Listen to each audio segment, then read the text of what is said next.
సూర్యాపేట పట్టణంలోని విద్యానగర్ 45 వార్డులో ప్రజలు నిత్యం మంచినీటి కష్టాలు ఎదుర్కొంటున్నారు. 2 రోజులకు ఒకసారి వచ్చే నీళ్లు సరిపోవడం లేదని, నీటి సరఫరాకు సమయపాలన పాటించడం లేదని, ఎప్పుడు నీళ్లు వస్తాయో తెలియని పరిస్థితి ఏర్పడిందని స్థానికులు ఆందోళన వ్యక్తం చేస్తున్నారు.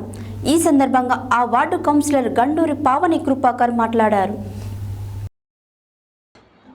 సూర్యాపేట పట్టణంలోని విద్యానగర్ 45 వార్డులో ప్రజలు నిత్యం మంచినీటి కష్టాలు ఎదుర్కొంటున్నారు. 2 రోజులకు ఒకసారి వచ్చే నీళ్లు సరిపోవడం లేదని, నీటి సరఫరాకు సమయపాలన పాటించడం లేదని, ఎప్పుడు నీళ్లు వస్తాయో తెలియని పరిస్థితి ఏర్పడిందని స్థానికులు ఆందోళన వ్యక్తం చేస్తున్నారు. ఈ సందర్భంగా ఆ వార్డు కౌన్సిలర్ గండూరి పావని కృపాకర్ మాట్లాడుతూ, తమ వార్డులో నీటి సరఫరా సరిగా జరగడం లేదని, మున్సిపల్ ఏఈకి ఫోన్ చేస్తే స్పందన లేదని అన్నారు.